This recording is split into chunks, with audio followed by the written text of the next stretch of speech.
Hey everyone, this is Bola. I'm the founder and CEO of Clever Girl Finance, and welcome to another one of my Q&A videos. So I have questions that you guys send to me on Instagram and also in the YouTube community, and I'm going to be answering a few of them in this video.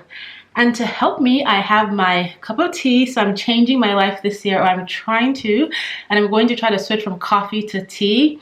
For some reason, I have become this coffee junkie. I never used to drink coffee before, like 2 years ago, and then all of a sudden I have to have a cup of coffee every single morning, and I am trying to break the habit. So if you guys know any tips, if you have any tips on how to break this coffee junkie habit, please leave them in the comments below. But right now I'm going to try out this tea and hope and pray that it carries me through the day. So I'm going to get into the questions, but before I start answering your questions, if you haven't already followed us on Instagram, head on over to Clever Girl Finance on Instagram, at Clever Girl Finance. We have a ton of fun on the Instagram platform. We post a ton of content on motivation, money tips, and things like that. And it's just a great place for you to come join us and be part of the Clever Girl Finance tribe if you are active on Instagram. Also, be sure to stop by and check out our podcast and blog. There's new content on both of those spaces every single week. So there's new podcast episodes, and I interview women who have done really amazing things with their finances or in business. And on the blog, we have articles on a variety of different money topics. And of course, while you're there, you can also download the Clever Girl Finance Roadmap, which is our guide to help you as you work on improving your finances. So now let's get into the questions. I have them on my phone here. And the first question is, Bola, what is the most frugal thing that you do? So I was actually thinking about this, and I do a number of frugal things, but if I was to pick one thing and say it is the most frugal thing that I do, I would say it is sewing and having my sewing kit. And I actually have my sewing kit here to show you guys. So I have it in this clear plastic container, and basically I sew everything. I sew my kids' socks, I sew their toys. My daughter's toy recently got a hole in it. I don't know what this one's name is. I think this is like Lilo's friend, but it had a hole in the back here, and she really was so devastated about that hole, and so I ended up sewing it. And so I sew everything. I sew buttons, I sew sleeves, everything you can imagine. And so I have this sewing kit that I have kind of been building over the years. I have a Ziploc with all kinds of threads in it. I have a Ziploc with buttons and sequins and hooks and all kinds of little things in here. I've been collecting this for years.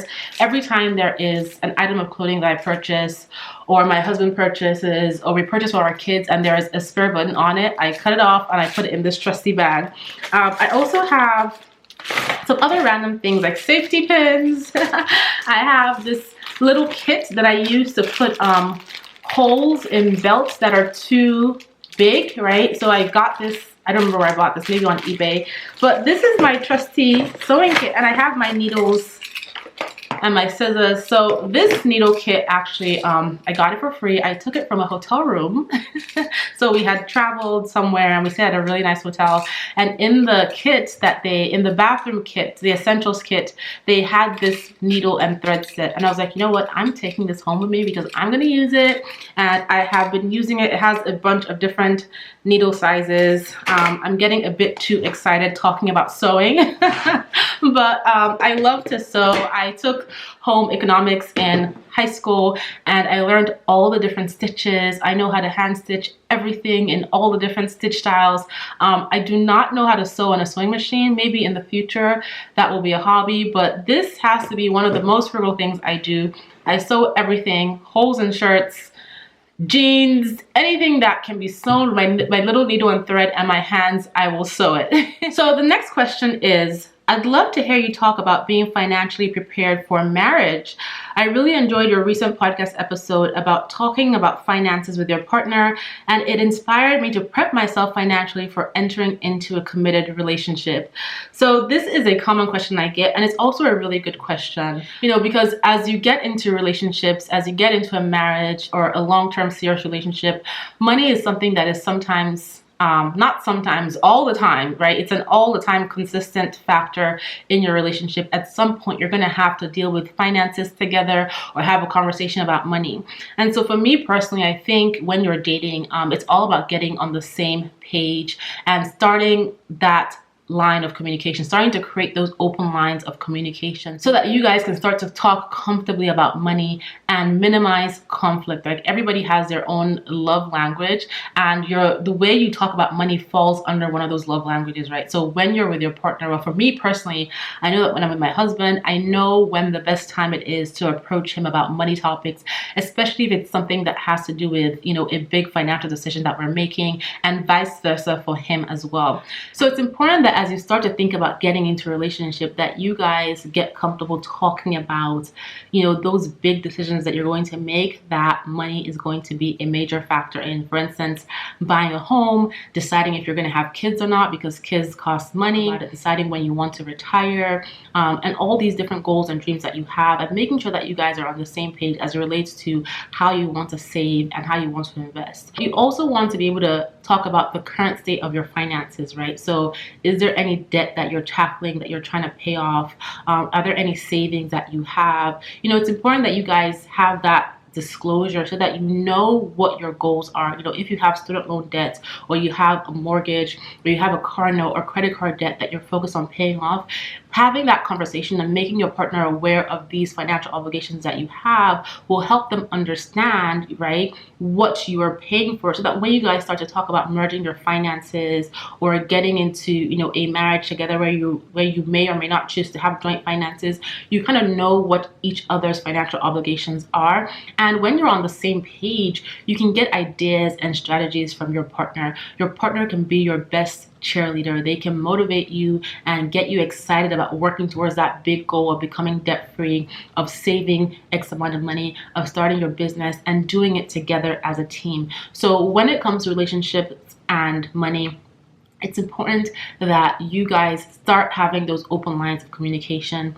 And in the early stage of your relationship, right, it's okay to start getting a sense of what this person is really like when it comes to money. So I'm not saying that whoever you get into a relationship with has to be wealthy or, no debt and all that stuff, because a lot of times that's just not realistic, right? When I got married, I was the breadwinner of my family. My husband was still in school, and that's okay.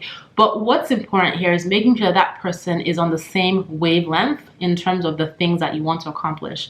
So what are their goals? Where do they see themselves in the next few years, in the next 1 year, in the next 5 to 10 years? Are they thinking about paying off their debt? Is it a priority for them? How are they managing their spending? And if they're struggling with different parts of their finances or specific areas in their finances, are they open to change? Are they thinking about how they can do things better? Are they thinking about how to improve their habits and curb overspending and things like that? You want to make sure that the person that you're getting into this serious relationship with is prepared to do what it takes to accomplish their big goals. And if for whatever reason you're feeling some kind of way, you guys are just not on the same page, you don't like the approach, then you want to find a way to have a conversation about it without creating conflict. So pick the best time. And also, you don't have to have that entire conversation about your money issue or your money plans in that same sitting, right? You can do it broken out into different discussion days and times. But I can't stress enough, communication is super key when you're thinking about, getting into a relationship and your finances. When it comes to you being financially prepared, regardless of whether you're in a relationship or not, you still want to have your finances in order. You still want to have a plan to pay off your debt. You still want to have a plan to save. You still want to have a plan to invest for your long term and also to pursue your big dreams and goals. And I would definitely say that as women, it's really important that we have our own money, that we're not waiting for anybody to come and save us, because that's not going to happen. And also, unless you are in a committed relationship, really do not use your partner as your savings account. I cannot tell you how many times I've talked to women who have said, oh, I gave my boyfriend $5,000 to hold and I never got it back. Oh, I co-signed for this, car loan for my ex-boyfriend and he didn't pay the bill. You absolutely do not want to be doing that. And I understand that sometimes emotion can get in the way and you're like, well, I feel like I need to do this for this person because I really care about them. But seriously, unless it is a serious relationship, you shouldn't be co-signing. You shouldn't be lending or loaning. Like, don't complicate, a new relationship by getting into all that stuff. Get on the same page, make sure that your goals are aligned, and then once you guys get into that serious part of your relationship, once you guys think about long-term committing, getting married, etc., then you can start to talk about, okay, do we want to combine our finances? Do we want to create joint savings accounts? And the last thing I will state about relationships and money is that there's a ton of information out there about how couples should manage their finances, how they should budget, bank accounts, etc. And I will just say that the best approach for you and your partner is the approach that works best for you as a couple, not what anyone is saying, not what Bola thinks, but what works for you and your partner. Super, super important. That is how you guys will keep your lines of communication open, and that is how you guys will continue to work together as a team, by doing what works best for both of you and what you can both agree on together. To be honest, I can sit here all day and talk about money and relationships, but I will link to the podcast episodes I've done on money and relationships below. And I just did a video on how I manage my finances, including how I do it with my husband, and I'll link that below as well. So hopefully I was able to answer your question and provide you with some insights as to how you should be thinking about your finances as you get into a serious relationship. I have a lot of debt. Should I stop my employer 401k contributions? Or should I keep investing while I pay off my debt? So this is another question that people ask me pretty often. Should I save money or should I invest while I'm paying off debt? And specifically as it relates to your employer retirement offering, if you are employed at a company that offers you a 401k and there is a free match, right? Free money on the table, depending on what that match is, I will definitely contribute to get that entire match, because that is free money. It is essentially 100% return on your investment, and you want to take that. And once you have that contribution in place to get the free match, make sure that you also have an emergency fund in place so that if an unplanned life circumstance happens, you don't have to leverage debt to recover from the situation. Instead, you can tap into that emergency savings. So if you have really high interest debt, then $1,000 is a great place to start, because that can cover most basic emergencies. It can help you buy an emergency plane ticket. It can help you do a car repair or fix a minor repair in your home and things like that. And so once your emergency fund is in place and you have that, you're taking advantage of your employer's match, then you want to focus aggressively on paying down that high interest debt, because high interest debt can have a really negative impact on your finances and you being able to build wealth because of how interest is compounded. And in many instances, if all you do is pay minimum payments, a lot of times over months and years, people will see that interest accumulated, the interest accrued start to grow, and sometimes even exceed the amount of money that they borrowed. So yes, you can take advantage of your employer's plan. I recommend it. That's my 2 cents. And, at the same time, save. And the reason why I suggest taking advantage of that free money, or even if there's no free money, contributing a small amount, maybe 5%, before taxes to that 401k plan, is because in this day and age, most of us do not have a pension. So there's no pension plan for us. And also, Social Security is not something that we can bank on. And even when you get a Social Security check these days, it's not a lot of money. So you want to keep that in mind, that nobody else is going to take care of you but you. So if you have the opportunity to contribute to an employer's 401k and there is a match, definitely take it. That's just my opinion. So another question I got asked is, do you suggest only cutting up credit cards once your debt is paid, or should you actually close out the account? I've heard that closing out the account can affect credit. So that is true to an extent. So when you pay off a credit card or you close a credit account, it can temporarily bring down your credit score. And this is because you are now reducing your total available credit, right? And so if you have any debt balances, right, one of the ways that your credit is measured is your credit to debt ratio, which is how much debt do you owe compared to your available credit. And if you close out an account that had an available line of credit, then you're reducing your available credit, and it makes it look like you are really overextending yourself if your debt to credit ratio is really high, if you owe a lot of debt that is really close to or exactly at how much credit that you have, to explain that really high level. And so a lot of people will say, well, when you pay off a card, you don't want to close it so that you can keep that open line of credit available so that you can continue to maintain a positive credit score. However, I will beg to argue here in the sense that you want to make sure that having that open line of credit is not causing you to perpetually stay in a cycle of debt. So you pay off the debt and then you get back into debt, then you pay it off and then you get back into debt. And what happens in that scenario is that because people are relying on this line of credit that they have, what happens is that they end up saving and investing less, right? So even if they're paying off the balance in full, because they know that there is this available line of credit, they can use their credit card to pay for that trip, to buy that dress, they tend to overextend themselves during the month, pay it off, but then there's very little left over to save or invest. And so if you're in that space where you find yourself overspending because you have this available line of credit, I would close the account.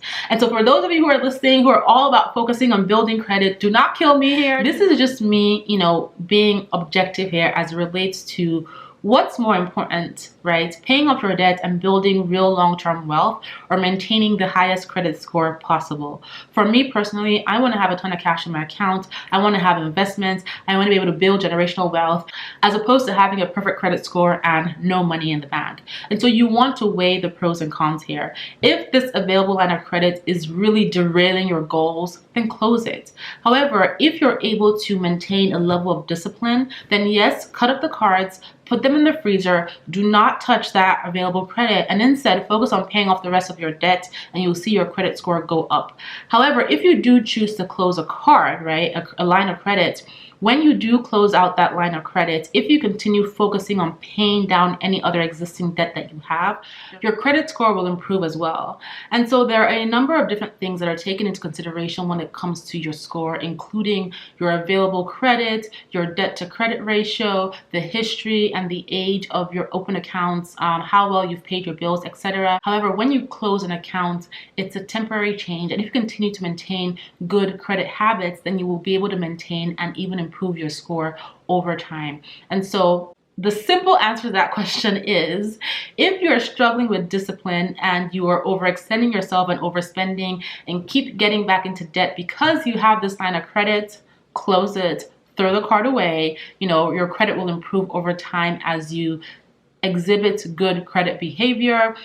But if you are really good with discipline, once you pay off a card, you're not worried about using that balance again, you're focused on saving and investing, then it's okay to just cut up the card or put it in the freezer and then, focus on your other financial goals. So another question I got is, should I pay off my car loan first or pay off a private student loan first? I have an interest rate on my student loan of 11% and my car loan is at 5.79%. So that's another really good question. When it comes to paying off debt, people ask me all the time, what debt should I pay off first? And I think I talked about this in a prior Q&A video, maybe a couple weeks ago. But in this particular instance, it really depends. So if you're looking to save the most amount of money when it comes to interest, right? You're trying to minimize how much interest you pay, then the obvious debt that you want to focus on paying off is that student loan that has the 11% interest rate. However, in order to get ahead of the interest and actually save that money on interest payments, you want to make sure that you're paying as much more than the minimum as possible every single month. So every time you have some spare money, you want to take that spare money and put it against that debt. And this way, once that interest is compounded on a monthly basis or however it is compounded, your total principal balance is less each time, which means that the interest that is accumulated will also be less over time as well. And then once you're done paying off that 11% high interest or higher interest debt, then you can focus on your car note at the 5.79, which is a lower interest. However, if your car note is a smaller balance, for instance, and you know that you can pay it off quickly, then it's okay also to focus on paying off that smaller or that lower interest rate and lower balance first. And again, it's the same approach where you focus on paying as much more than the minimum as you can every single month so that you can minimize how much interest is accumulated on the debt.